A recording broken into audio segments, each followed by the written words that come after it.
company, many thousands of people will come. But who's there to teach the message of Bhagavad Gita? And as part of dedication, so lakhs of people have got benefited from Prabhuji's teachings of Bhagavad Gita.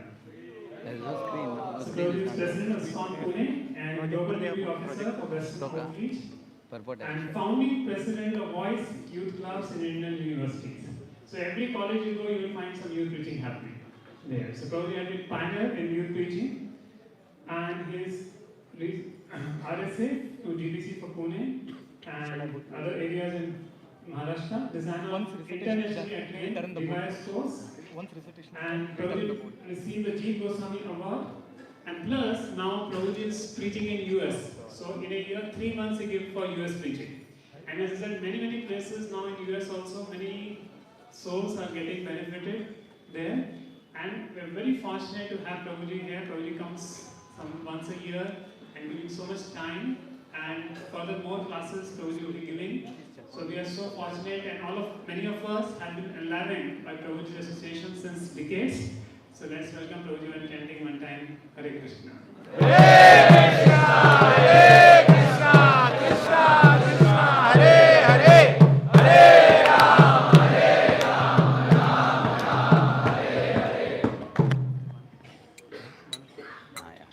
Krishna Krishna, Hare Hare, Hare Rama, Rama Rama, Hare Hare. This sloka we can show over there. The screen can show. And the purport? Okay. Is it that? Yeah. Hare Krishna, Hare Krishna, Krishna Krishna, Hare Hare, Hare Rama, Rama Rama. Jaya Radha Madhava Kunja Vihari.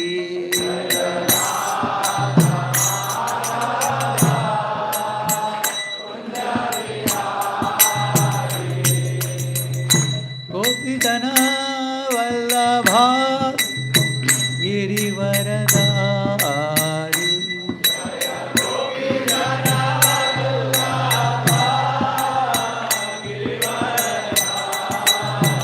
Yashodanandana Braja Jana Ranjana.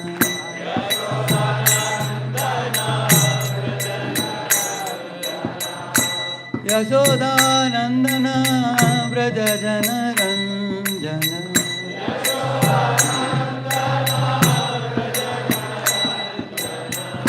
Yamuna Tira Vanachari.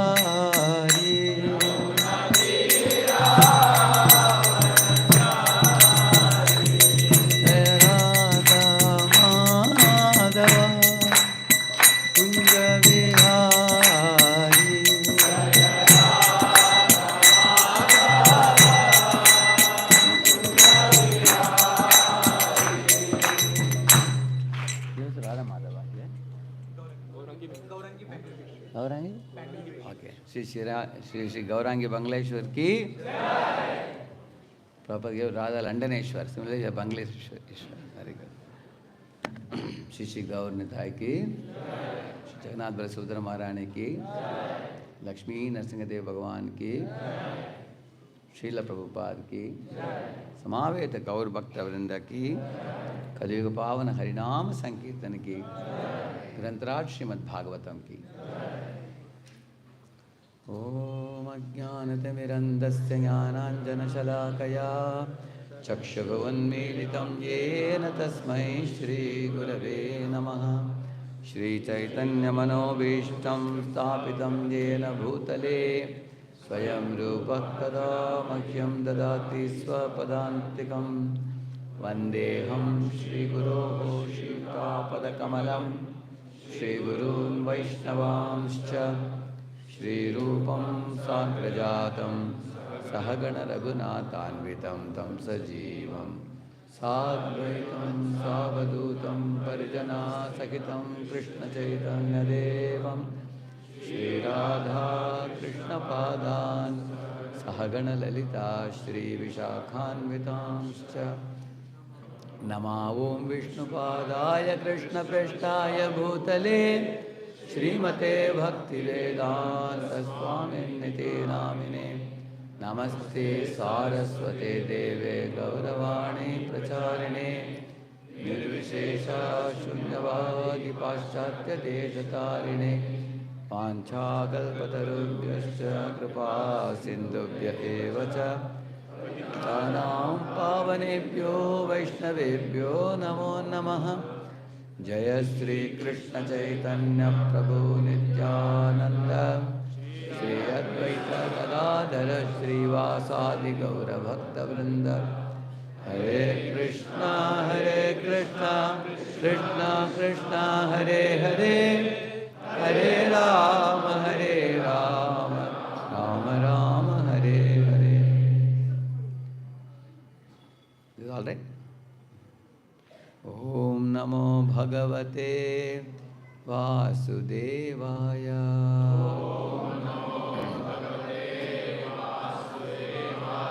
Om Namo Bhagavate Vasudevaya. Om Namo Bhagavate Vasudevaya.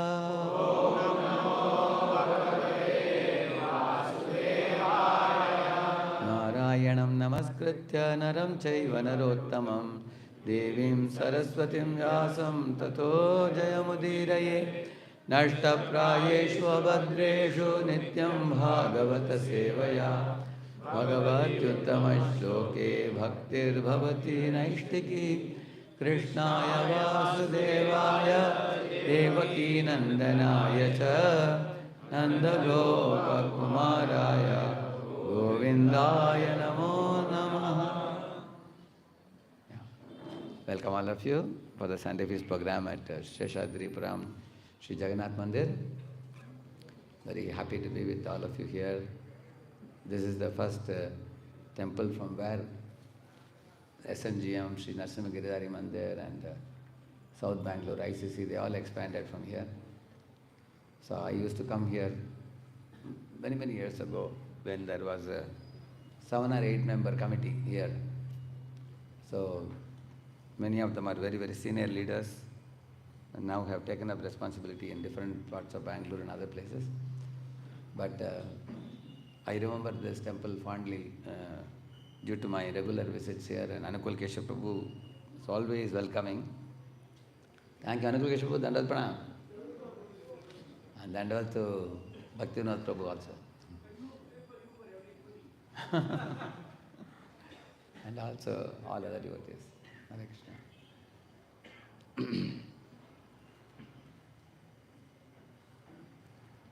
We are doing from this chapter Narada's instructions on Srimad Bhagvatam. Very famous chapter. 5th and 6th chapter. Narada is pouring out his personal realizations from personal life incidents to his very dear disciple Vedavyasa. So let us read this 1:5:35 here. Yadatra kriyate karma bhagavat paritoshanam jnanam jattad adhinam hi bhakti-yoga samandritam.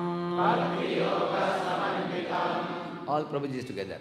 Yadatra kriyate karma bhagavat paritoshanam jnanam yattad adhinam hi bhakti-yoga samandritam. All Matajis together.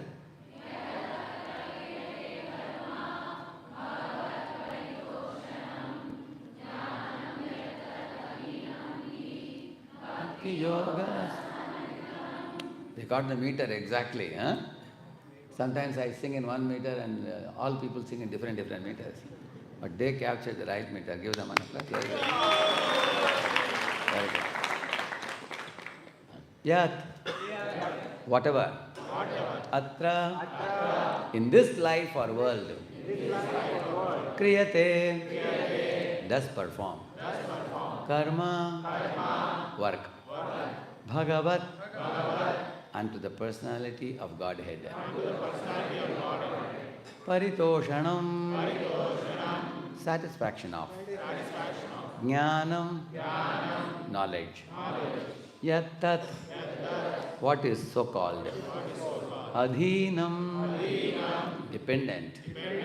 He, certainly. Bhakti-yoga, with devotional service. Samanvitam, dovetailed. Translation purport by His Divine Grace, A.C. Bhaktivedanta Swami Srila Prabhupada ki. The front is there, front. Whatever work is done here in this life for the satisfaction of the mission of the Lord is called Bhakti Yoga, or transcendental loving service to the Lord. And what is called knowledge becomes a concomitant factor. Is it going to come? Yeah. Who has the mic with you? You can read the purport. Is the mic? Yeah. And there, I'll just.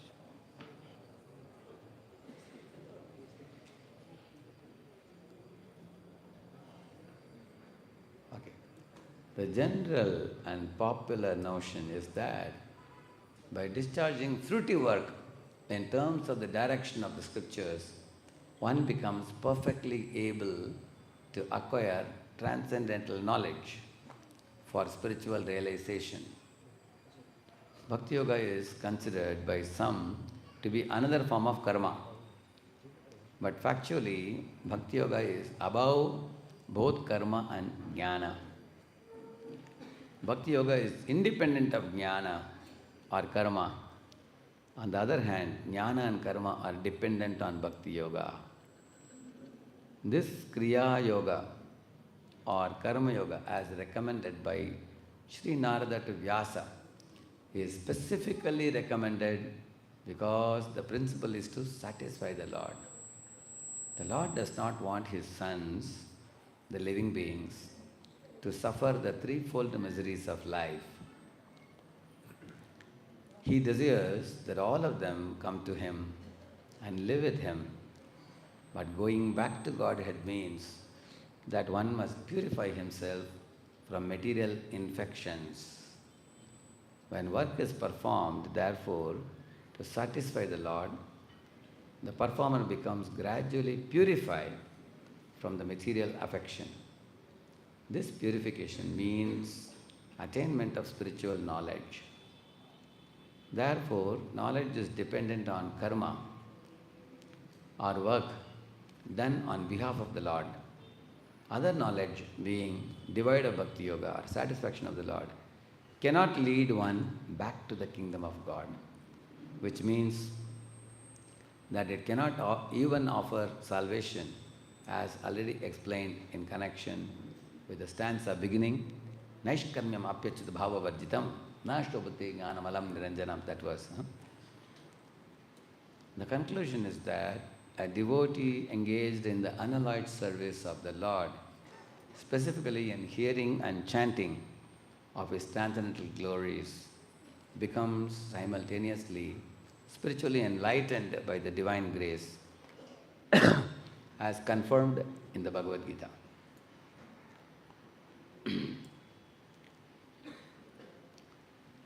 So Narada is enlightening Vedavyasa, but Vedavyasa is a literal incarnation of the Lord. So naturally he is all-knowing. Nevertheless, for all of us, he is instructing something very important.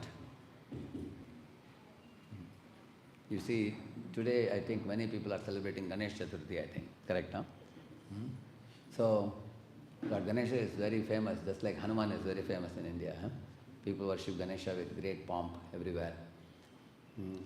According to our acharyas, Ganesha is a pure devotee, and his worshipable deity is Lord Narasimha-deva. So, one amazing similarity you will see, like Lord Shiva, his worshipable deity is Sankarshan. Sankarshan. So, when Sankarshan is emanating fire at the time of dissolution, that Kalagni is called as Shiva. So Shiva also does samhar, Sankarshan also does samhar. Samhar means destruction. Both, correct now? Now Sankarshan also has reddish eyes. He is upset that the living entities have not utilized their opportunity to perfect their lives, but they have wasted their life, so he is upset. So Sankarshan has eyes red, so Shiva also does destruction. And Shiva has a snake around his neck. Why? Because by looking at the snake, he remembers his worshipable deity Adishesha.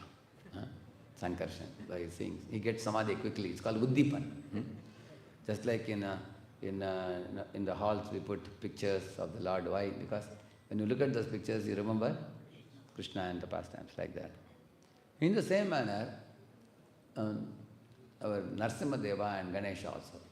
Narasimha is called as Vignaharta, correct, no? Bhakti Vigna Vinashak Narasimha Bhagavan ki Jai! Say, correct, no? The same manner, Ganesha is also called as Vignaharta. See, both have similar characteristics, correct? But Ganesha puts his tusk in the lotus feet of Narasimha and gets charged. Just like you put mobile for charging. Gets the power from Narasimha. Then comes Ganesha. He can remove the obstacles afterwards.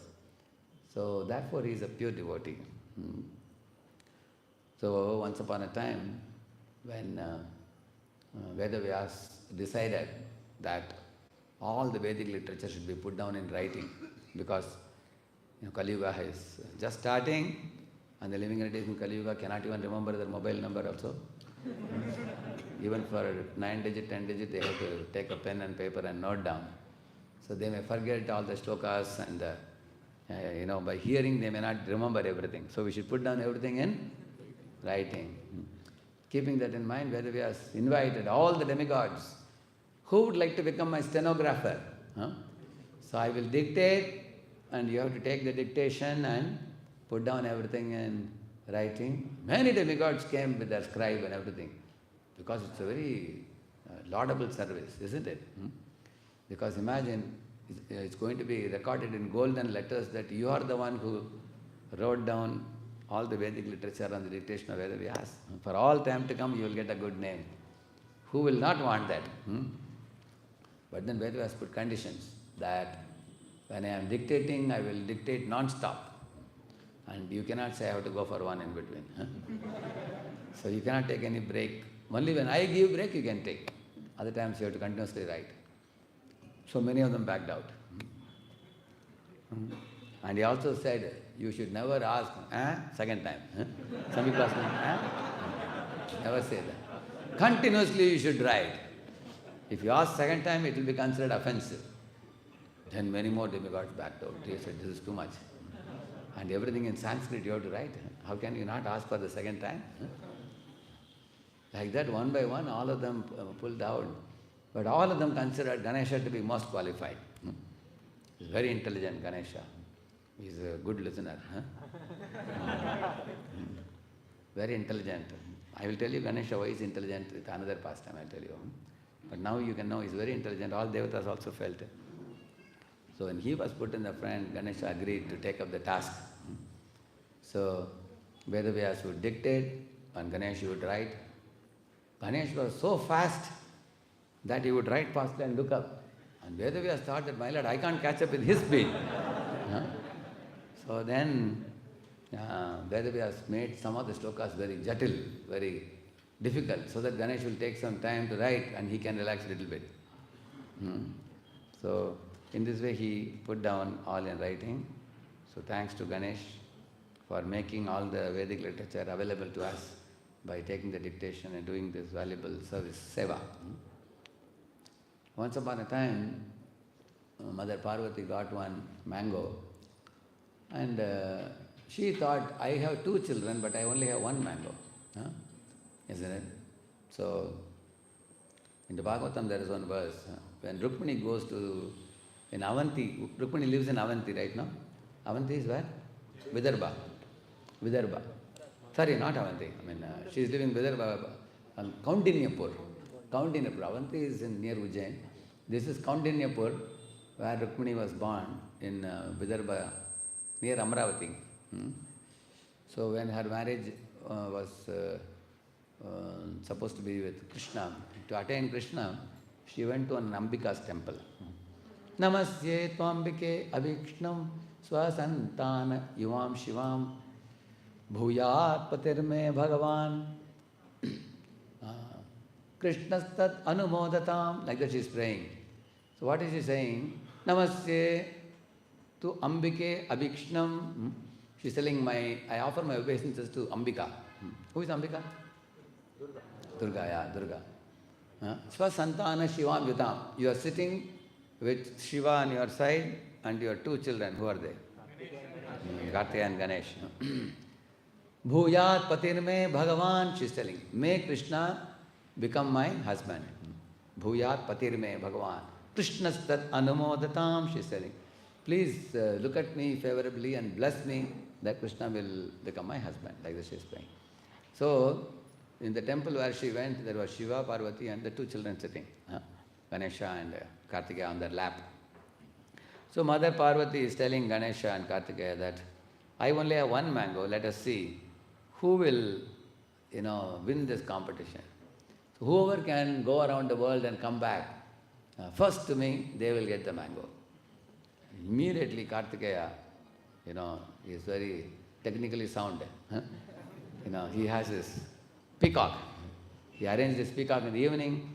Next day, early morning, Mangalarati time, he got up. And then sat on the peacock.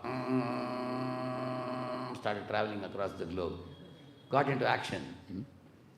So, and what do you think Ganesha will do? Ganesh the previous night only thought, I only have a mushik, which is a small rat. Definitely I can't catch up with my brother. Maybe I may be elder brother, he may be younger, but in speed he is faster. I can't catch up with his speed. So whenever in your life you are confused what you should do, go to your guru. So he immediately went to Narada, bowed down to him and said, Oh Naradaji, I have run out of ideas. I don't know how will I win this competition Mother has given. But Guru means very heavy, you are very knowledgeable. You know what should I do? What is your instruction for me? Narada said, that's very easy. He said, I will give you something. So he took a leaf and wrote something and wrapped it in a silken cloth and gave it to Ganesh and said, if you give it to your mother and circumambulate your mother and father thrice, you will get the mango. Narada said. Ganesh said, that's easy. Further, I don't need mushik also. I can myself do it. So he happily went back and gave this silken cloth to mother. He had full faith in the Guru's words. And then he circumambulated her 3 times. So Shiva and Parvati were sitting. So Parvati opened and saw it was a leaf in which Rama was written. So she gave it to Shiva and Shiva touched it to his head. They both had a big smile on their face. They were very grateful for receiving the gift of the holy name, which is not different from the Holy Lord. Very happy. Now, Kartikeya returned back in the evening, naturally tired after going all day around the world. So, Parvati Mata said, see Kartikeya, Ganesha, both of you come here. She told Kartikeya, you certainly are very competent. You are very hardworking and competent. You went around the world and came. But let me tell you one thing. In this world, 4 people are very important for you. Your mother, your father, Guru and Krishna. Mother is the first god for a child. As soon as the child is born, whom does he see first? Mother. Then the child is drinking milk from mother's breast. So the mother is giving life to the child. She has borne the child in the womb for 9 months. Now, the child doesn't know anybody besides the mother. And the child is seeing one man is coming and going. And child is asking, who is this fellow? Mother is saying, hey, that's your father. And child is thinking, he must be a good man, he's helping my mother. But eventually he understands, father is also very important. Then mother shows hand to the father. Then the father later on sends the child to Gurukula, to the Guru, so that the child can become enlightened. And Guru shows hand to God.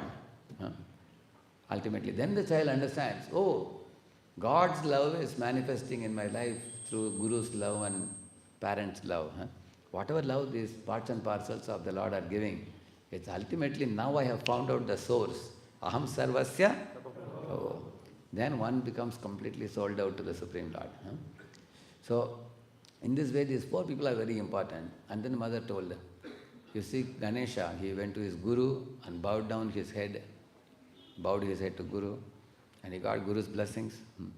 And guru gave him the gift of the holy name, which he gave and submitted to parents. So, that means the holy name is non-different from the Supreme Lord. Plus, he circumambulated the parents, who represent the whole world for the child. So in this way, he has respected all the four who are the most important people in this world. So you may have competence, but your brother has character, very high character. So he will get the mango, like that she said. So then she called Ganesha and gave the mango. Ganesha thought whatever Guru said became true. He was very happy. So Kartikeya became very upset. He said, what is this? I went around the world and came. So much hard work I did. You didn't give me anything. So he said, I am going to South India. So he went to one place called Padani. So the Padani name came from Padamni Yappa. Like that, there's a song. Padamni Yappa means, hey Kartikeya, my son, why do you need a mango? You yourself are like a ripe mango. You are such a beautiful darling. Don't worry, your brother will get a mango and you are our darling. He said, your sweet talk is good enough. I'm going, tata, he went away. Anyway, mother said, okay, you be in Padani and we will come and meet you time to time. So she goes. So, in this way, Ganesha is a very wise one, very intelligent one.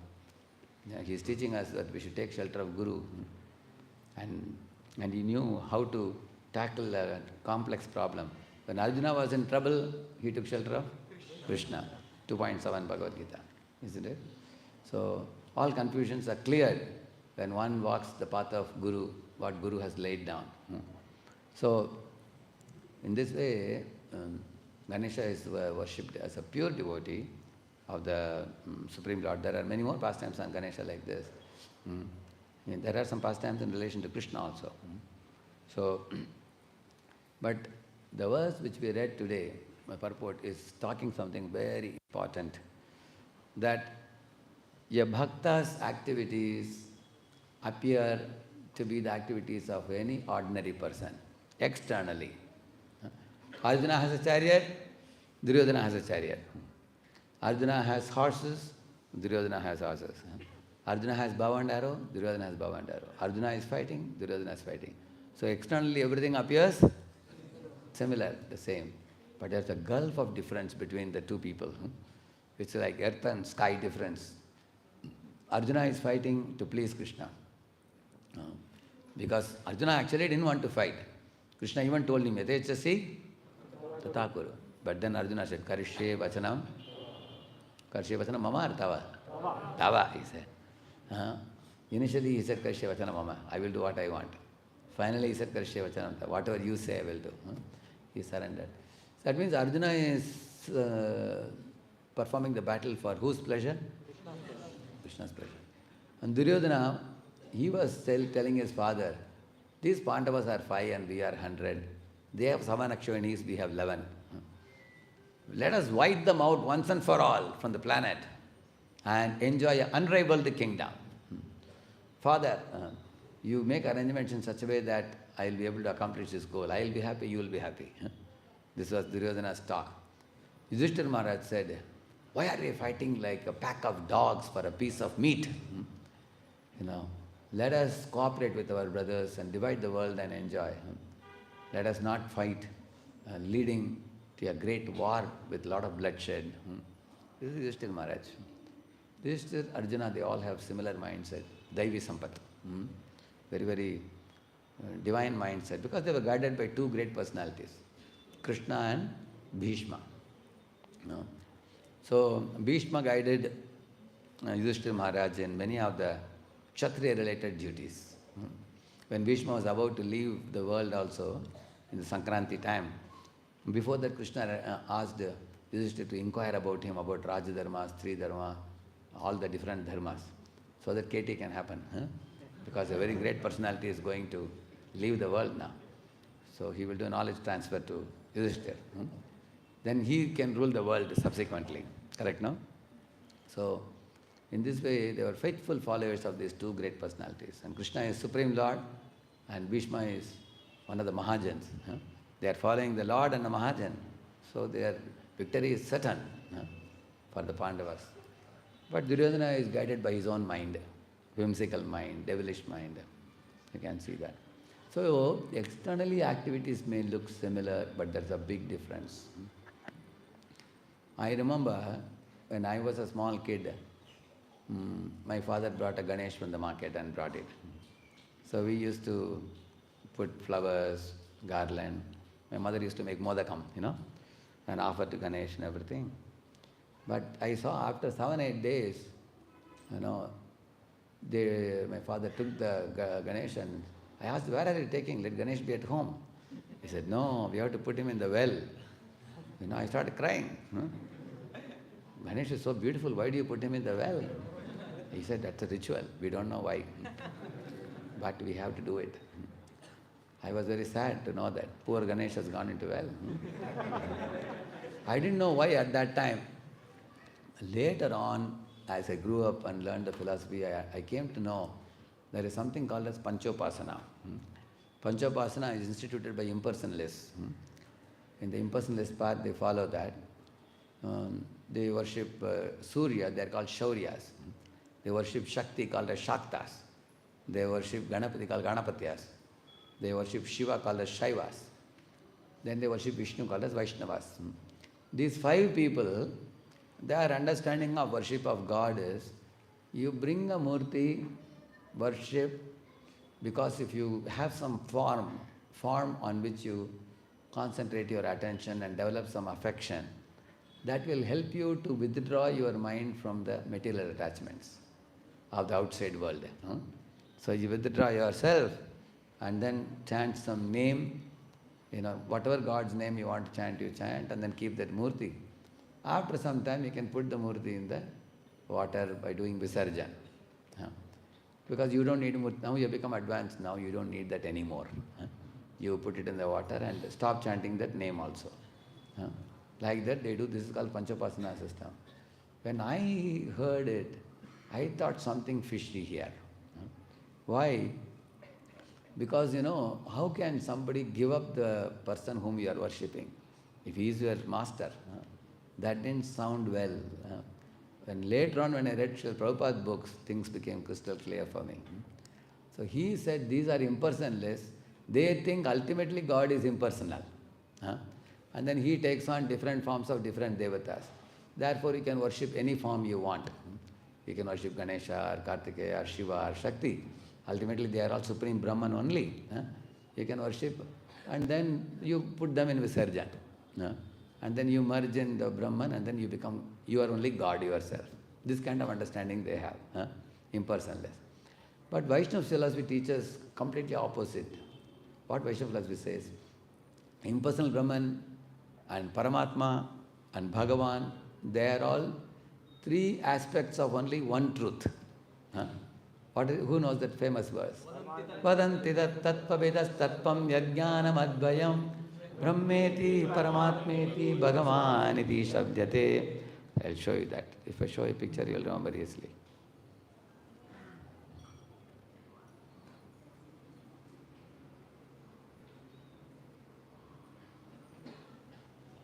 See here, 3 people, Jnanis, Yogis and Bhaktas.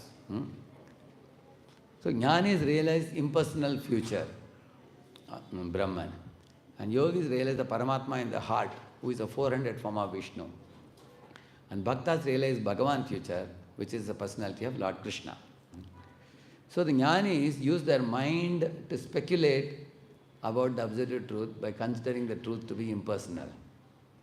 And after they speculate for thousands of lives, then they come to the understanding, Bahunam Janmanamante Vasudeva Mahatma Sudala. So, after thousands of lives, they correctly understand that the ultimate truth is Bhagavan Vasudeva. It takes thousands of lives for them. For example, you ask somebody, where is the nose? They say, is the nose. He may say, how can it be so simple? I asked you, where is nose? You just showed it. I think I have to do more research. Then you ask, is it the nose? No. Is it the nose? No. Is this the nose? No. And then after Bahunam Janmanam, then this is the nose, you find out. Like that. Finally they'll come to the same truth. But after lot of research. They won't immediately accept. Bhakta means in Avaroha Panth. It comes in Guru Parampara. Guru tells you, you immediately accept. So every devotee sitting here is not ordinary devotee. Understand that. See why we have to respect Vaishnavas. Vaishnava means a submissive jiva. The jiva who is ready to come into temple and bow down to the deity. And that jiva who is ready to bow down to Vaishnava Guru. And a jiva who is willing to listen, hear and accept the truth. The submissiveness has come in you after millions of lifetimes of rotating in the cycle of birth and death. That is the reason why we should respect all the Vaishnavas. The dust of Vaishnava is very great because even the Chaturveda Bhajante Mam, we say, Artho, Artharthi, Jigyasu, even they are not ordinary. Because Krishna says, Udara sarva yevete jnani tatpayam. He says, these souls are magnanimous souls, Krishna says. Although they have a desire for wealth, they have a desire to get rid of the sufferings, or they are jignasu, they are inquisitive, or they are jnanis who are searching after the personality of Godhead. Eventually they become personless, these jnanis. These four types of people who come to our temples, they are very, very special devotees. Krishna says they are magnanimous souls. Why? Because after wandering in the cycle of birth and death and going to hundreds and thousands of devatas, they have at last come to Krishna's temple. So, therefore you will find the jnani was impersonal understanding. After many, many lifetimes, then he becomes a yogi who understands the personality of God. Now he is not searching anymore. He found out God. Who is God? Vishnu. 400 found. He found out. But then he doesn't do any seva for God. He just sits and meditates. Just is seeing Vishnu and saying, how great you are. How wonderful you are. You are Ananta Koti Brahmanda Nayak. You are the Annadata. You are the Antaryami in the heart of everybody. He is admiring the Lord. There is no seva involved in Shantarati. He is only admiring the Lord. And then you become bhakta, where you engage in seva of the Lord to Bhagavan. Correct, no? Now you can compare these three stages to Government of India, Parliament in Delhi, and House of the Prime Minister, the home of the Prime Minister. Three things you can compare. Correct, no? The Government of India, can you draw a picture? You can't draw a picture of government. Government is impersonal. But the Parliament House in which Prime Minister is present, he is personal, but there people treat him with great reverence and respect. On 15th August, you say people salute. Army, Navy, Air Force, everybody salutes him. Correct, no? He is dealt with in a very respectful manner from a distance. He receives all salutations. But at home, when he goes, he is served by his, mother and father with great love. Correct, no? So in front of his mother, he is bowing down. Correct? You might have seen the picture of our Prime Minister of India bowing to his mother. So in Parliament, he will never bow to anybody. Everybody else will bow to him. But here you see at his home, he bows to his mother. So in Bhagavan realization, Krishna lifts the sandals of Nanda Baba. Or you find Krishna is doing services, what Yashoda orders him. Yashoda is telling, bring that vessel. He goes and brings that vessel. He is following the order of his devotees. Or Arjuna is asking him, Senayo Ribyor Madhya Radham Stapayame. And Krishna is driving the chariot, serving his devotees. So that is Bhagavan realization. So which is the most intimate in this? Bhagavan realization is most intimate. But all the three are one truth only. But they are perceived in three different ways. Like that he says. So Jnanis perceive the Lord as impersonal, Yogis as Vishnu in the heart, that is Kshirodaksha Vishnu, and Bhaktas realize him as Bhagavan with whom they interact regularly. They don't see him in the heart alone. They also interact. Because Dwarkavasis are telling Krishna, Traipishtapanam api dura darshanam. They are saying, my dear Lord, Dwarkadish, the devatas go to the milk ocean to report to you about some demon, along with Brahma. But can they see you very nearby? No, in the milk ocean, which is vast, you are way inside. And you are lying in the Anantashesh. And the ocean waves are rising high, up and down. And you are lying in the, from a distance they have to see you. Traipishtapana means devatas. Dura darshanam means Darshan is not Nikat Darshanam. It is? They see you from far away. They can see your body very effulgent and bluish, very attractive. And they just bow down to you. That is their relation with you. Whereas we Dwarakavasis are seeing you so near. We can see your face, we can see your smile, we can hear your speech. Many of our Dwarakavasis can touch you. We are so fortunate, like the Dwarakavasis is saying. So between the Paramatmavadis and Bhaktas, who is more fortunate? Bhaktas. Because Bhaktas interact with Krishna. Like Yashoda can take Krishna on the lap. She can take the absolute truth on her lap. She can feed him milk. Similarly, friends can climb on his shoulder. Sometimes Krishna climbs on their shoulder. You can see that how intimate relationship. Gopis can dance with him. Cows are joyful that we are giving our milk to Krishna's service. They all are getting to serve the Lord very personally. So, in the 10th canto, Brahmaji is telling a very beautiful verse. He's saying, Tavat ragadayastenaha tavat karagriham griham tavat mohom grinigado yavat krishnanate janaha. He's telling, in this world, tavat ragadayastenaha. In this world, the attachments steal away all good qualities from people. Like Dhritarashtra was attached to Duryodhana. That attachment spoiled him and the whole dynasty. Tavat karagriham griham. There are millionaires. If you see their homes, they have big walls and a big door, and they have written outside, beware of dogs. So sadhus cannot put their feet at all inside. So which means they are living in a home which only has become a jail for them, he's saying. Tavat karagriham griham. Griham has become karagriham for them, because they arrest themselves in home and say, no religious pious person should come inside.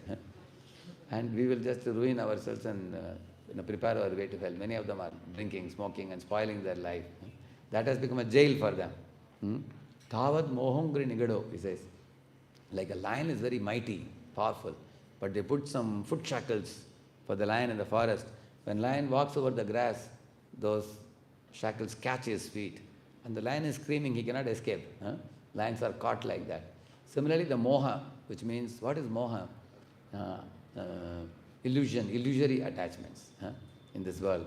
So the attachments in this world, like man for a woman, woman for a man, is one of the moha. Our attachment to money, attachment to, we say attachment to land, attachment to gold, attachment to women, attachment to position and post. There are 5 P's that can pinch you. You know what are those 5 P's? Penny, position, possession, pleasure, and one more P? People, attachment to people. People. So these are called 5 P's that can pinch you. These are the 5 attachments called moha. Yeah. So, tavat mohongri nigado, he says. People are generally caught by these attachments in this world. But he is saying that yavat krishnanate janaha. What is the meaning of that? Vijayavasi is the ladies were milking the cows. They were thinking that I will make butter with this milk and then Krishna will come and steal. They were thinking like that. There were other gopis who were cooking in the kitchen and tending to the babies. But while doing that, they were always singing songs about Krishna. They were very fond of Krishna's leelas during the day. And then they will hear from their sons, and then next day they will make a song and keep singing. In Vrindavan, every mother, father thought that Krishna is not Yashoda's child. She is the child of the whole Braj, everybody's child. So they were doing activities externally with their hands and legs. They were singing songs with their mouth. In the heart, they were fondly remembering Krishna's playful pranks, his naughty activities, mischievous activities. So Krishna filled their hearts. Like you will read in that 10th canto, 9th chapter, like Yashoda is on the Diwali day when she is, churning. That time her bangles and her earrings are all moving to and fro, and they're making a sound like we make with kartal, like that's making sounds. So she is churning with the hands, and the instruments are playing, and her eyes are semi-closed, and she is in a state of samadhi. She is smiling also because she is remembering Krishna's activities. And she is putting up a song, making her own song on Krishna.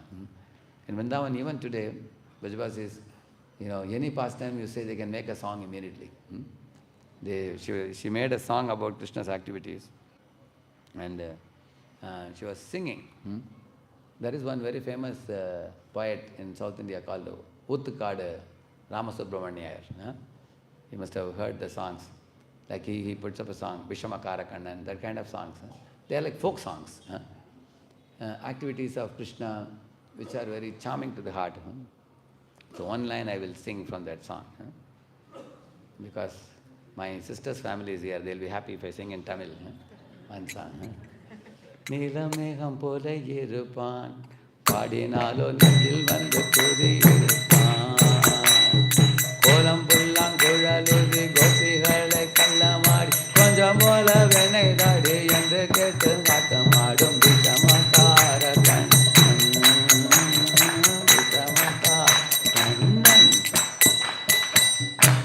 What is he saying?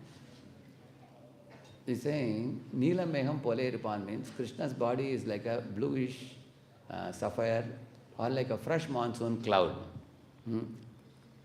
And if anybody sings his songs about him with love, he makes their heart his house, he's saying.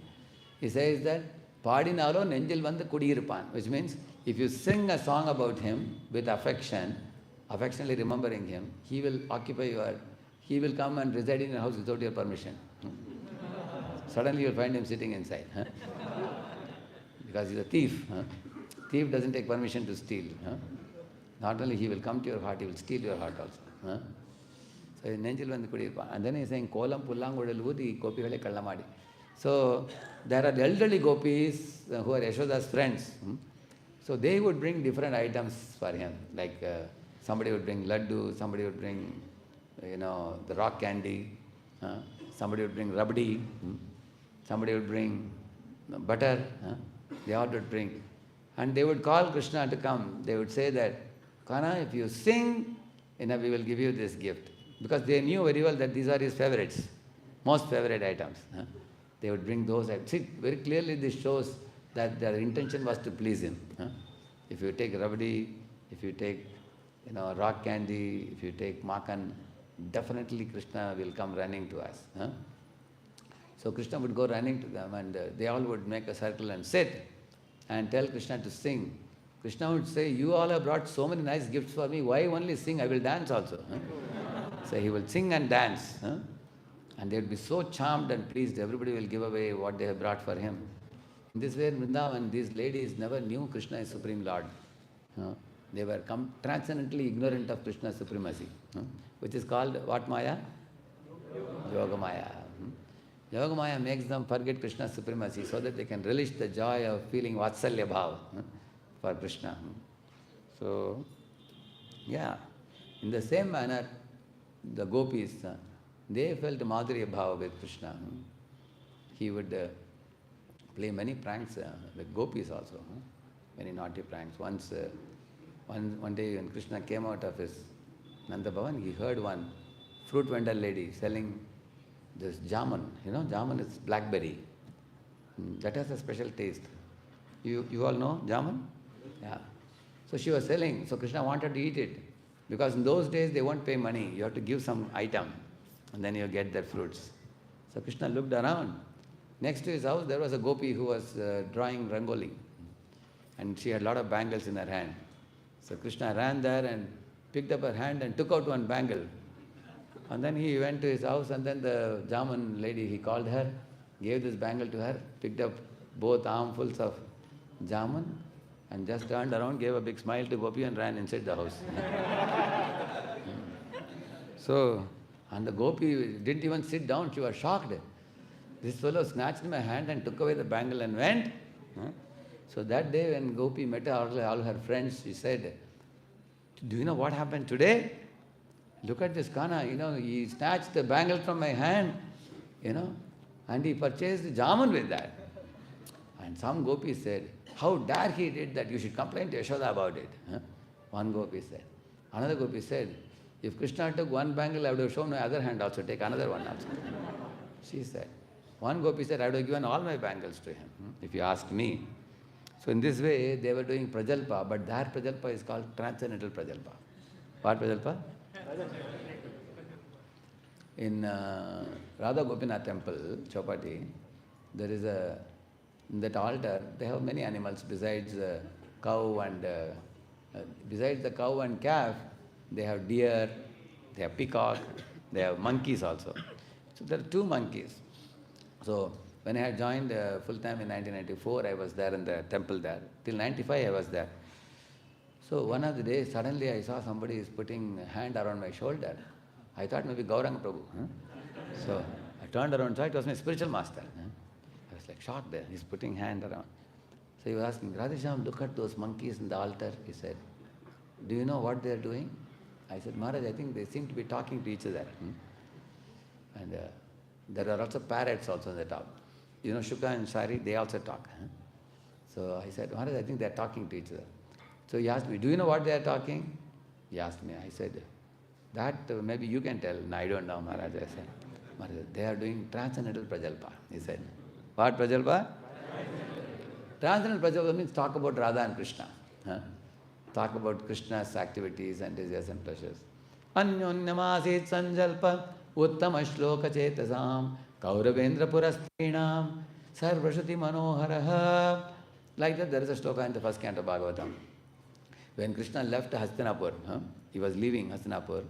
That time all the Kauravendra Purastri, the Kauravas' wives, they all had climbed up on the top of the roof. And from there, they were showering flowers, they were watching Krishna leaving. And they were talking amongst themselves. People talk, no? Generally you see, if there are women, you tell women to make garland, along with their garland making, there will be talk also. Of course, as long as they don't quarrel, it's good. So, if we find them quarreling, then we put a recording lecture. You hear the lecture and don't quarrel, you may say. But these women were not quarreling, they were not doing ordinary prajalpa. You know what they were talking? They were saying, the personality who is walking in front of our eyes, is the same person who is lying in the causal ocean and creating millions of universes. And by his glance, he is putting all the jivas into the material creation. And he is doing such a great work, but here he is walking like one of the cousins of the Pandavas. How fortunate are the Pandavas? And more fortunate are those who are living in Braj, in Vrindavan, because there, he has a mother who controls him with a stick. He has a father whose sandals he carries on his head. And he has this coward boys who defeat him in the game, and he carries them on his shoulder. And there are gopis who are his eternal lovers who dance with him in rasa dance. So who can be more fortunate than the Vrajavasis? They were talking. So Sarva Shruti Manohara, it is said, their talk was so divine that even the Shrutis, like Upanishads, have to go and with folded palms bow at the feet of these ladies and learn from them what is bhakti-yoga. Otherwise, the Upanishads can only tell you, how, you are not, the absolute truth is imperceptible. I mean, it is beyond description, beyond words. Avang manasa gocharaha, which means the words and mind cannot approach that absolute truth. It is very great. Great, they say, but what is that great truth? That these ladies are speaking about. That greatest truth is Lord Krishna, who is Parabrahma. So, therefore, the Jnanis, Yogis and Bhaktas, amongst them the Bhaktas, the Vrajavasis, they were appearing like ordinary householders. Even all of you here, sitting here, you husband, wives, you have job, or you are a homemaker, you are begetting children and raising children. But in your household, if Krishna can become a very prominent personality in your house, just making an altar at home alone is not sufficient. Because I have seen, sometimes we go for deity welcoming to somebody's house, and we welcome the deity, and big festival is celebrated and big feast is served to all. But after 1 year, 2 years, we find that the deities are not so well taken care, or sometimes the children are taken care, parents have no time, and there is a kind of little negligence, or it becomes like a routine. But in homes where the grihasthas, they lovingly serve the deities, and invite the people around, feed them prasad, give them classes, perform Sankirtan, and regularly put up festivals like Ram Navami, Janmashtami, like Damodar festival, and different festivals at home, invite devotees. It should be a very vibrant educational center, where knowledge is Bhakti Vriksha happens, and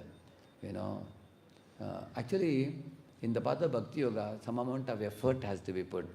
Like you see, we take away the old flowers from the altar and we offer fresh flowers, correct, no? You take the old fruits from the altar and then distribute to the people as prasad, and then we put new fruits there.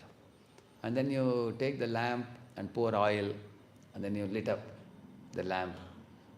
You do that every day. So these are all services, devotional services, and you bow down to Lord. Clean the altar also. One should do that. Why Lord has kept these things?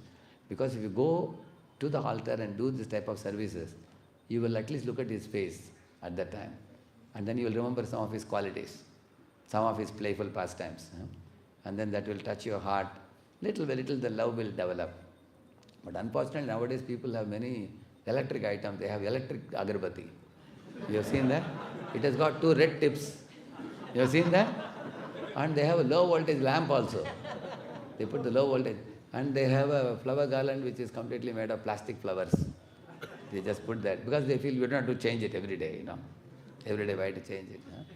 So plastic flower garland, electric agarbatti, low voltage lamp. What is going on? Where is the possibility of our exchanging any affection with the Lord in the altar? We should not take the Lord so cheaply. Do you eat, like you are offering artificial flower, do you eat artificial food? Plastic food do you eat? You want fresh organic food for you. You should also offer Lord something fresh also. So, in this way, the bhakti, in the path of Bhakti Yoga, the intent of the devotee comes to be known to the Lord by the heart of the devotee and the activities of the devotee. It becomes very observable. So, the Vijayavasis actually, at every moment, they were rendering some service to the Lord. They were also singing the Lord's names. Muh mein naam, haath mein kaam, man mein ram. In this way, Lord was present in their heart. They were doing activities for Krishna, and they were talking about His playful pastimes, like I told you now. So in this way, the Vrindavan was bustling with laughter and joking about, because Krishna was a very charming personality. The most sportive pastimes He displayed in Vrindavan. There are Kurukshetra pastimes with which we begin Bhagavad Gita, and then you go to Srimad Bhagvatam where we hear His playful pranks in Vrindavan. He did. So in the Bhagavan aspect, you will see one deals with the Lord so intimately. Whereas in the Jnani's level, you see, one doesn't even know the form of the Lord also. You only get a vague picture. How? Like this. You see, when you're going in a train, mountain looks like this. You see? From a distance. Looks very vague, hazy. And then when the train draws little more nearer, it looks like this. Correct? Looks more clear now? So this is like Brahman aspect. This is Paramatma aspect. But when the train goes even more near, see, some people are coming down, going up, see? That means you see some houses, people, that is Bhagavan aspect. So Prabhupada gives this example. Mountain is same, but from different distances it looks different. Brahmeti, Paramatmeti, Bhagavaneti. Similarly, when Jnanis look at the absolute truth, they see like this. Om, they do the correct, no? Aham Brahmasmi. Aham Brahmasmi. I am spirit soul. I am spirit soul. Why they meditate? Which means I am not the material body. I am spirit soul. Like that they meditate. Prabhupada is saying, if somebody has become an engineer, you join Infosys or Microsoft and say, I am computer engineer. Okay, sir, you are computer engineer, do some work. Should you tell you are an engineer or you should do the work? So, it is not enough to say what you are, but you have to act according to that. So, Bhakta means acting on the platform of Brahman. Jnani says he is Brahman, but Bhakta acts on the platform of Brahman. So, And then this is Paramatmavadi sees that Lord is the heart of every jiva and every atom also. He is present in every atom. He is present in the heart of every jiva. Yeah. And then this Bhagavan aspect. One understands Ishwaraha Paramaha Krishnaha Satchidananda Vigraha Anadir Adir Govinda Sarvakaranaka. So Krishna is the cause of all causes. Krishna says that in 7.4, 7.5, you can read those two verses. Bhumi Rapo Nala Vayu and the next verse. He says, he is the source of all spiritual and material worlds. He says that. Then 7.7 to 7.12, he says it's the essence of everything. What are those verses?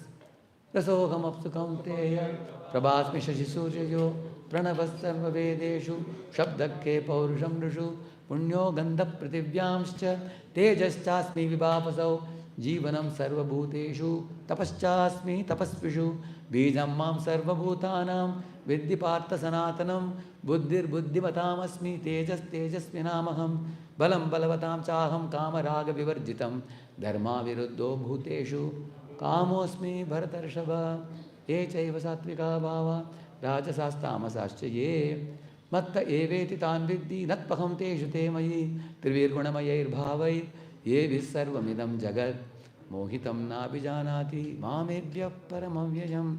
So this series of verses, he says, I am the one who gave brain to Einstein. Krishna is telling.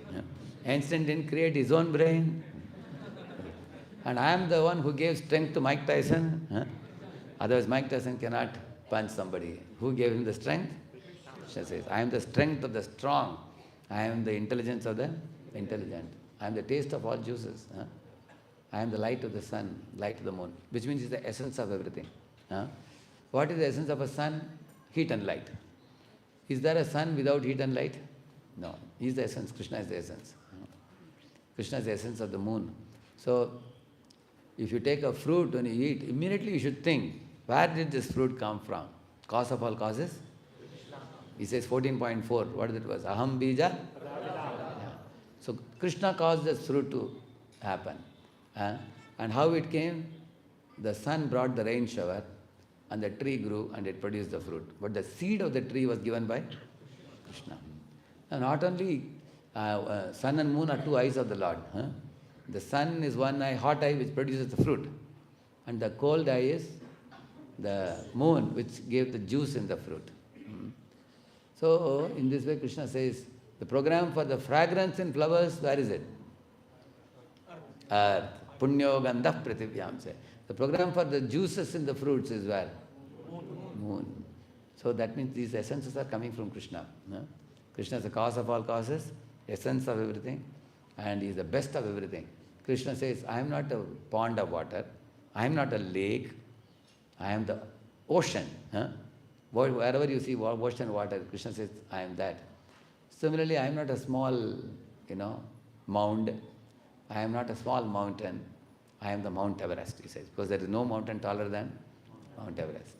So in this way, he is the best of everything also. All of you here, don't you look for the best in this world? Indians want cheap and best. Bhakti-yoga is cheap and best. Because if you want a bead bag, it is very cheap. If you go to ISKCON temple and say, Sir, I want to chant Hare Krishna, can I get a mala? Take it. Immediately. Sir, I don't have money, can I get a copy of Bhagavad Gita? Take it. So Bhagavad Gita is free, beads are free, prasad. Anugul Prabhu's heart is a big heart. He says, let whole world come and eat prasad. This temple has been always like that. In the beginning, he will not like controlling the prasad. Let any number of people come and take prasad and go. So Bhakti Yoga is cheap and best also. On the other hand, sinful activities are very costly and worst. Like somebody wants to, drink liquor or smoke cigarette or eat tobacco. You have to spend a lot of money and then you spend money and invite suffering. What a fool one must be. You give money and say, you beat me. Take this. Isn't it? You are paying money and getting suffering. Foolishness. Bhakti Yoga actually, it's so easily Krishna has made it accessible. So in this way, now we learned about this Brahman, Paramatma, Bhagavan. So the devotees' activities may appear similar. When Prabhupada came to Hyderabad, he told the devotees, please take me to Tirupati. And Prabhupada said, in Tirupati there is Balaji. They worship him very nicely. I want to go and see. So devotees took him to Balaji temple. Balaji temple, they welcomed him like anything. Very grand welcome for Prabhupada and his disciples. They gave accommodation and very nice 2 big cottages they allotted for Prabhupada and his disciples. Arranged for all Mahaprasad from the deity. And they took Prabhupada and disciples several times. In one day, Prabhupada would go for darshan 5-6 times. And then they allowed Prabhupada to stand and take darshan for half an hour, 45 minutes, 1 hour. And Prabhupada and disciples were given special darshan. Prabhupada said, see how respectful they are. Learn from these fellows. Learn from Sri Vaishnavas how to serve, he was telling. So, and Prabhupada showed the golden dome and said, just see how gorgeously they are worshipping the Lord. This is how the Lord should be loved and respected, he was telling. So, when they were coming to the Sanctum Sanctorum, many people were chanting, Edugundalavada, Govinda! Govinda! They were chanting like that. So Prabhupada told the devotees, let us chant Govindam Adi Purusham Tamaham. And then Prabhupada said, many of these people chant Govinda, Govinda, but they come to Govinda to ask something. But we only want to do one thing, Tamaham Bhajami. We are telling Govinda, we have come to you to bow our head to you. You order us what you want us to do. Therefore we are coming to you. Don't go to Govinda and say, Govinda, Govinda, give me this, give me this. Don't ask like that, Prabhupada was telling. So in this way he was educating the disciples all through. Then one pujari came and told Prabhupada that, Swamiji, the kind of donations we get here is enormous. And Prabhupada said, what are you planning to do with the donations? They said, we thought we will make many more buildings here because too much money is coming. Prabhupada said, don't do that. Instead, you spend this for education purposes. You have to educate people and help them know who Balaji is. Prabhupada asked, do you know who Balaji is? They said, you only tell us. And Prabhupada said, Balaji is Krishna. He said, why? Bala means child. Ji means respectable. Who is the respectable child? The one who is born in the jail of Kamsa. He is a child. He is called as Harim. And later on she saw, he became a small baby. She called him Sutam. Sutam means my baby. Harim means Supreme Lord, Hari. So Prabhupada said, he is Balaji. Bala means child and Ji means respectable. And the same Balaji only comes as Srinivas. Why he came? Because once Yashoda Ma told Krishna, in Vrindavan you danced with all the gopis, but you only married all the queens of Dwaraka. But I didn't get to see any marriage. I didn't have the good fortune. Krishna said, don't worry. You come as Vakula Devi and I will come as Srinivas. Then you can see my marriage with Padmavati. So the same Yashoda comes as Vakula Devi. So Balaji is not different from Krishna. In Tirupati he is existing as Balaji. In Ranganath he is existing as Ranganatha Swami. In Kerala he is Guru Ayurappan. If you go to Maharashtra he is Vittal Rukmini. Vittal Rukmini is Dwarkadish and Rakumai is Rukmini. If you see Vittal is standing like this. And the next sanctum you will see Rukmini is also standing like this. Next to her there is one deity called Rai. She is standing. Who is Rai? Rai is Radharani. Yeah, Rai is Radharani. We chant, Jayadeva, Jayadeva, Jay Panduranga, Rai cha Vallabha, Rukmini cha Vallabha. Rai and Rukmini both are said. Rai is Radharani. So Radha and Rukmini both are standing like this. There you will see. Because once Rukmini became upset with Krishna in Dwarka and then left and came to Pandharpur. But then Krishna had another already planned program in Pandharpur. One of his devotees was living there, named Pundli. So he thought, in one shot, 2 activities will be done. So he went and met the devotee and also met Rukmini also. So Dwarkadish comes there and he becomes Vittal Rakumai. Same Krishna. You go to Udaipur, he's standing as Srinathji. Correct, no? Yeah, everywhere. You go to Dwarka, he is Dwarkadish. All over India, the Lord is worshipped in different forms. But I was telling you, Prabhupada was telling them that we should educate people about the Lord. They should worship the Lord. They should not do this. And then one pujari told Prabhupada, we are also planning to spend some of the money for building Panchapasana temples. And Prabhupada raised his eyebrows and said, see, Sripad Ramanujacharya never instituted this. how are you people doing this? And then Prabhupada told them that this in the Panchapasana doers are those who give away in Visarjan the murtis, isn't it? Whereas a Vaishnava never gives up the deity of the Lord. Lord is our eternal master, eternal lover. We will worship him all through our life. After death, we will continue worshipping him in the next life also, if we have to take 1,000,000 lives. Mama janmani janmani ishware and then when we go back to Godhead, we will continue to exchange love with him and worship him with all our hearts. A Vaishnava's love for the Lord is never impeded or stopped at any point of time. Yeah. Lakshanam bhakti-yogasya nirgunasya udahritam ahitukya vyavahita ya bhakti purushottame mayyananyena bhavena bhaktim kuruvanti ye dridham madarte tyakta karmanaha tyakta svajana bandavaha. He's saying that my devotees have given up all the materialistic activities and substituted by activities of devotional service in which they delight. They worship the deity, they bow down to deity, they decorate the deity, they celebrate festivals for deity, they offer bhoga to deity, they study the books in relation to Lord, they go and preach in relation to Lord, and they're distributing Prabhupada books, doing Harinam Sankirtan, Prasadam distribution. Grihastha, Brahmachari, no difference. All people who are heartily engaged in devotion service, these activities are transcendental completely. So this is the main difference. In South India, there are pious people and there are Krishna devotees. There is a big difference between Astik and Bhakta. Nastik and Astik everybody knows. But Astik and Bhakta look very similar externally. But the Astik means they are I-centered, I-me mind-centered. Na Astik means we know that he is an ungrateful fool, Nastik. Whereas Bhaktas, they are not only grateful, they have given their heart to the Lord, as I told you. They never give up the service to the Lord. That's why Narada is telling here, the bhakti-yoga path is beyond karma, jnana, yoga, everything. It is a supreme path. And anyone who has got the fortune of getting a Vaishnava guru, and he took shelter. When His Holiness Gopalakrishna Maharaj was studying in Canada, Montreal, he was a college-going student. Later on, I heard that he got placed in Coca-Cola in the top position, like a CEO type of position, very big position. He was working.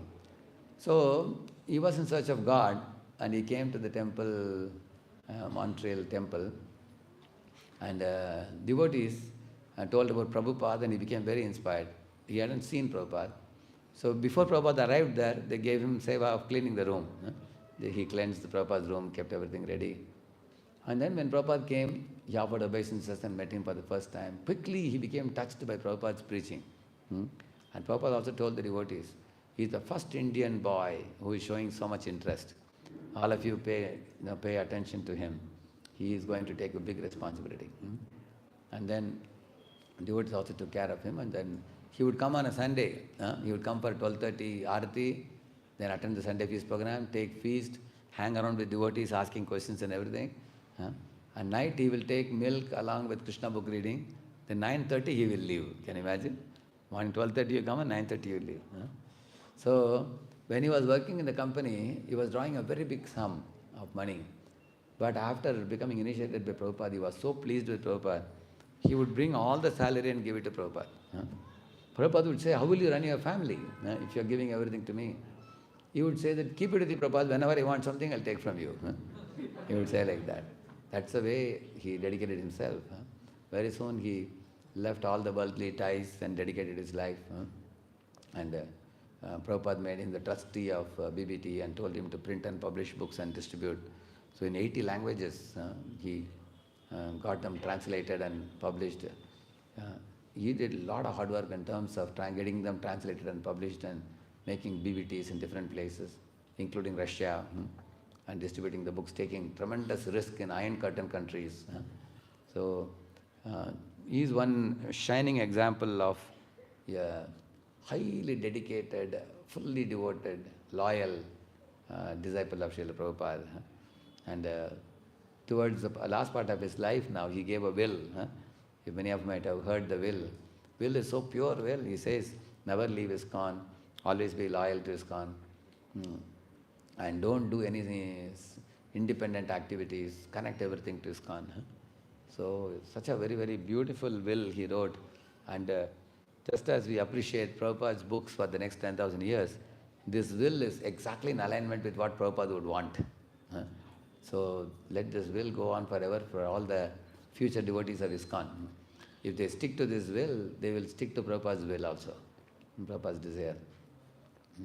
So, when then Prabhupada told the Tirupati pujaris that, we have to teach Ananya Bhakti, Shuddha Bhakti. Ananya Bhakti doesn't mean you love Krishna and you hate the demigods or devatas. Actually, devatas are all assisting hands of the Lord, and they have to be affectionately treated. Like I was telling about Ganesh. Similarly, when I go to Madurai, Meenakshi Amman. Who is Meenakshi? She is sister of Krishna. Correct, no? Correct? Because Vishnu is giving Meenakshi in marriage to whom?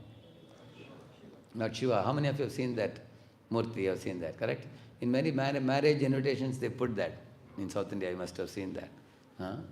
So, if you see Devi, Meenakshi as a sister of Krishna, Ganesh as son of Devi, so you have no reason to hate them. And they all are wonderful devotees of the Lord. Yam Brahma Varunendra Rudra Marutastul Manti Devgaistavai Vedai Sangha Padakrama Upanishadair Gayanti Yam Samagaha Dhyana Vastyata Tadgatena Manasa Pashyanti Yam Yogino Yasyantam Na Vidussura Suraganaha Devaya Tasmai Nama. See, this verse says that, first line says, Yam Brahma, Varuna, Indra, Rudra, Maruta. And how do we deal with the devatas? The another verse. Mumukshavo, Ghora Rupan, Hitva Bhutapati Nata, Narayana Kalashantan, Bhajantihi Anasuyavaha. In my school days, I used to go in a cycle to one Devi temple. On the way, I would bow down to Devi and then proceed ahead. One day I was shocked to see that they were cutting almost a dozen cocks. And the cocks were all, they were making sounds. And they were cutting their necks. Here and there, they were all flapping their wings. That was the last day I went to the temple. From outside only, I bowed down and ran away. I was shocked. Temple is a holy place. Why they are killing these poor creatures? I really cried seeing that. But later when I came to ISKCON, I understood that there is a Tamasika worship, Rajasika worship and Sattvic worship. In Tamasic worship, people kill goats and they kill cocks and things like that. And they feed the people in the name of offering to Bali or something like that. People even drink also. Nowadays we have this Ganesha Chaturthi or this Vijayadashami. People are putting some Western music. And danka takara, danka takara, danka takara. You have seen that? They're dancing, throwing colors and everything. They are doing that, and sometimes they put even displays and things like that which are not very appropriate, because they are basically, we can't criticize them, but we feel pity for them because they are not knowledgeable. For us, Prabhupada gave us the books. So the Tamasika worship is done like that, but Sattvic worship is done for three deities: Lakshmi Narayan, Sitaram and Radha Krishna. Correct? Huh? Three deities. And this worship is done with Tulasi Manjari. You offer in the vegetarian food and offer to Lord. And you also follow the 4 regulatory principles. You follow the Pancharatrika Vidhi and Bhagavat Vidhi, both. It's a very pure process. So such people who follow the Bhagavat Vidhi people, what is their attitude towards devatas? They don't look down upon the devata worshippers.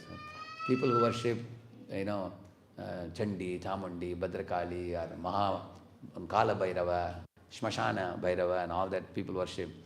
So what devotees think of them, they think that this is also within the Vedic path only. But according to their mode, they are given this worship. And all the devatas are all assisting hands of the Lord. There is one verse which says, Narayana Paraveda, Deva Narayana Angaja. Bhagavatam says that. They are all Deva Narayana Angaja, means they are born from the limbs of Narayana and they are assisting limbs of Lord Narayana. So therefore he says that Bhajantihi Anasuyavaha. Never offend demigod, never ridicule them, Never fight against them foolishly. Never argue against them. Never criticize them. Madhvacharya says, if you criticize demigods, then you will find difficulty in advancing in your bhakti-yoga also. He says, even it will be offensive, he says. Then you cannot progress properly in bhakti. Then how do we treat demigods? Treat devatas with respect. At the same time, know that just like we have 32 chief ministers in India, but how many prime ministers? One. Yeah, that is like, Ananda Bhakti is like that. Krishna is one supreme. All are Ekala Ishvara Krishna, Arsava Pratya. So those who understand this Ananya Bhakti properly, they are following Bhakti Yoga. Otherwise, those who are following Karma, Jnana, Yoga, those paths are I-centered paths. Karma is think, I want to enjoy. Jnana is think, I want to be free from suffering. Yoga is think, I want siddhis. So what is the reference point? I. Bhaktas are thinking, who is Krishna's mother? Who is Krishna's father? Who is Krishna's sweetheart? Who is Krishna's dear animal? Which is Krishna's dear mountain? Which is Krishna's dear river? When I was asking this question, I know you all know the answer. For each of it, answer is coming in your mind, correct now? So this is what devotees are thinking about. In this way, what is the reference point for a devotee? Krishna. Therefore, you come back to Godhead. Srila Prabhupada ki Jai. Thank you very much. Hare Krishna.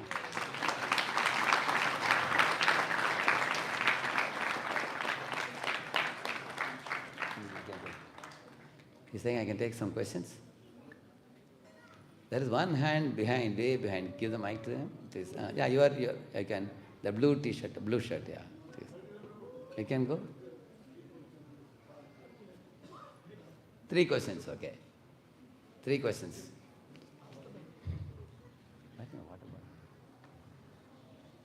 Water bottle.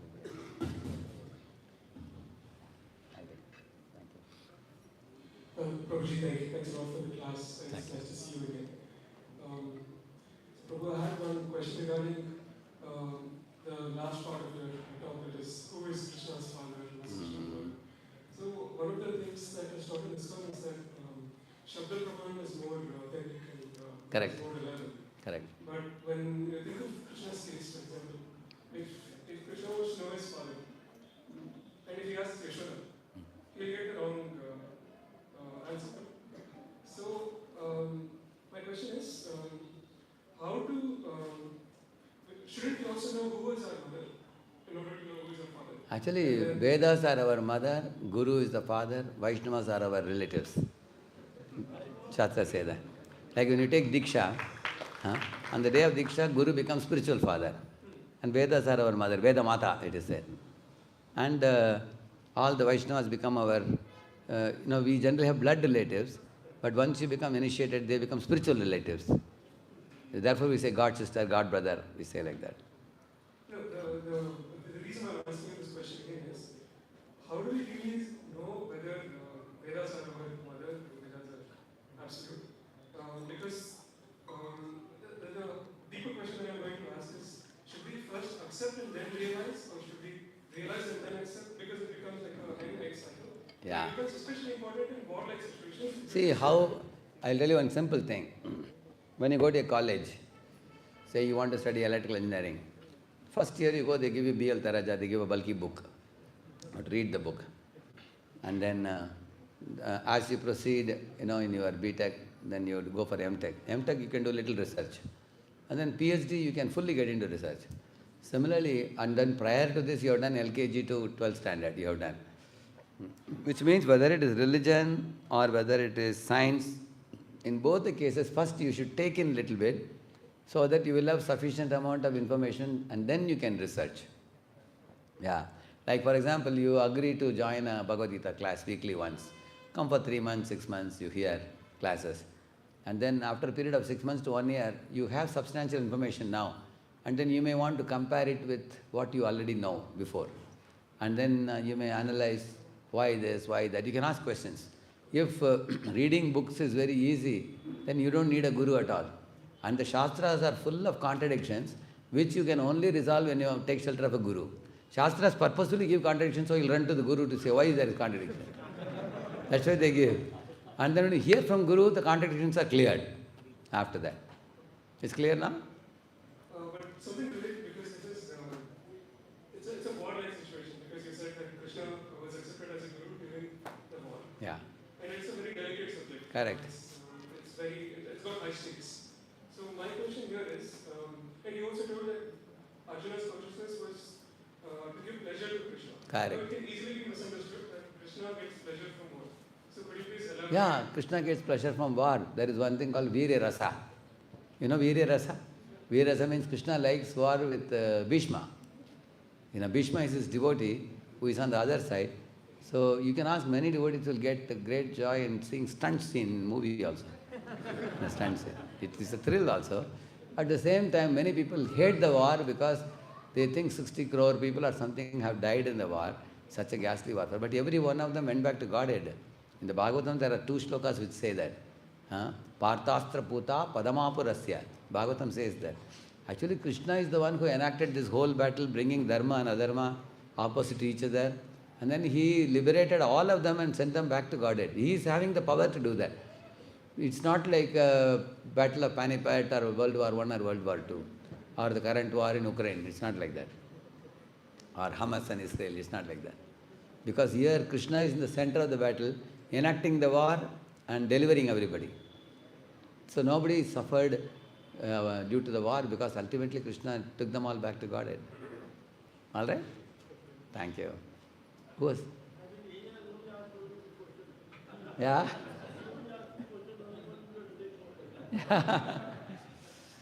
So now you join some weekly program. You will learn more.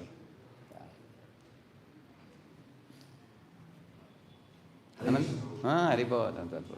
Yeah. With these words, Yeah. Yeah. Here Krishna is saying, after many lifetimes, he comes to me. Correct. Then immediately he's saying, Vasudeva Sarvamiti. So again he is referring to another person who is Vasudeva and he will surrender to him. So how to understand this? Yeah. Vasudeva Sarvam Iti. He understands that Vasudeva is everything. Now Vasudeva has 2 meanings. One is Vas plus Dev. The one who resides in the heart of all. It is Antaryami. And Vasudeva also means Vasudev Kaputra Vasudev. And that is another meaning of that. What to speak of this verse? There is another verse in Gita. Tameva Sharanam Gacha, he says. Now he is telling Arjuna, he is standing right in front of him. Instead of saying surrender to me, he is saying Tamyava Sharanam Gacha, he says. So we were asking once Shamanand Prabhu in Bombay, Prabhuji, why he is saying Tameva Sharanam? He says, Shaman put all a beautiful example. Sometimes a father sees that the son is not listening, despite repeatedly telling, you have a small son, you understand. So the father, he takes the small son and says, Dekho beta, Papa ka baat manna chahiye. He says like that. Papa kaun hai? Papa idhar hi hai, wahi hai Papa. So Lord is telling, if you don't surrender to me, at least surrender to super soul in your heart. Don't act independently. That's what Krishna is telling. Because sometimes if you tell a person, surrender to me, he doesn't feel so nice. So you say, Papa ka baat manna chahiye. Papa is your well-wisher. He is not your enemy. Tumhare liye Papa sab kar raha hai, theek hai na? Like that if he says. And similarly, Krishna may speak from an indirect language sometimes. Directly, indirectly, ultimately he wants to bring Arjuna to the point of surrender. Actually, when he surrenders to Krishna, Mam Prapadyate, with what realization? Vasudeva Saramiti. That is given in the next part. He surrenders to me, but who am I? I am Sarvamiti.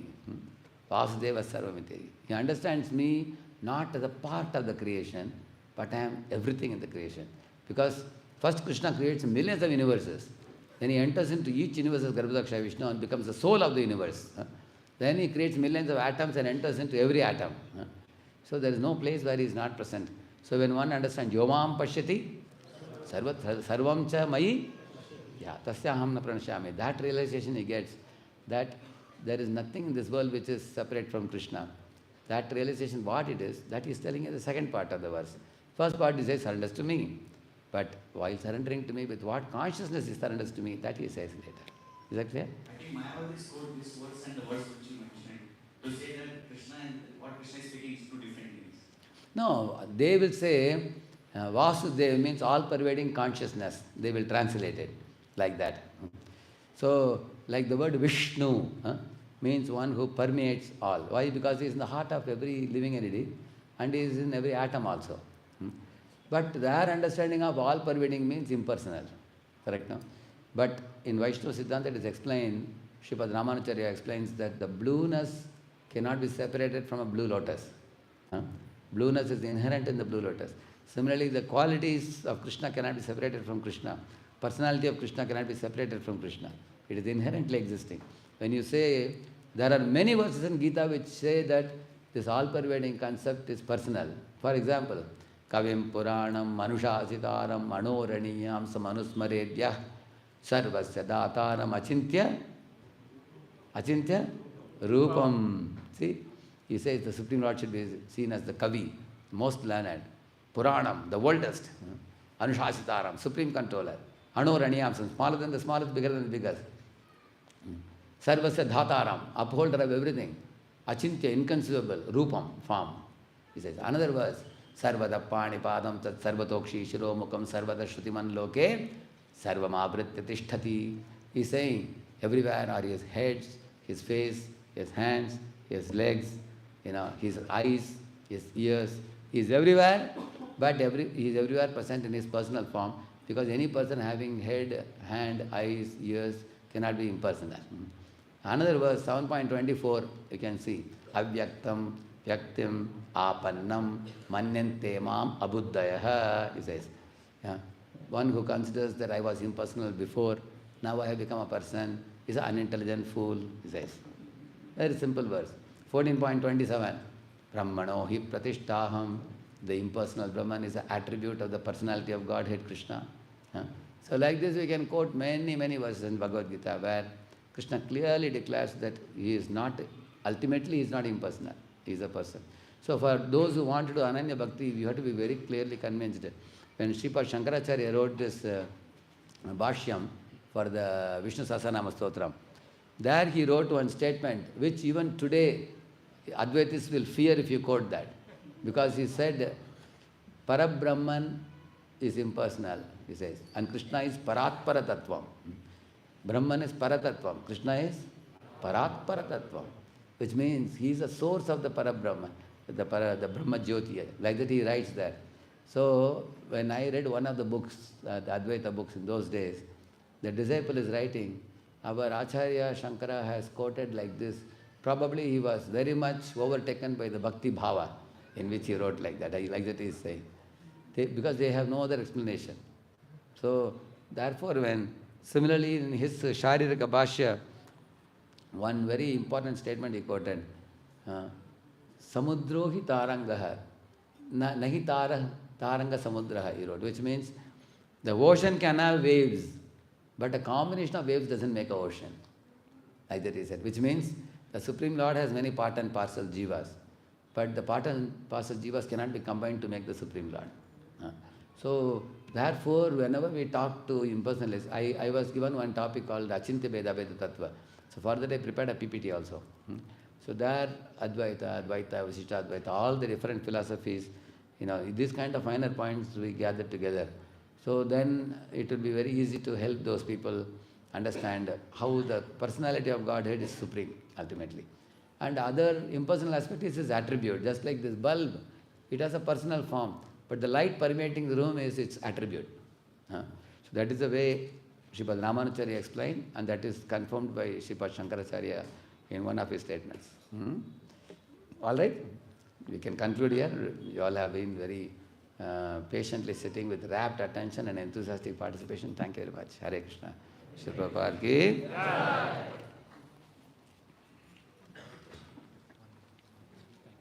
Thank you. I can take it.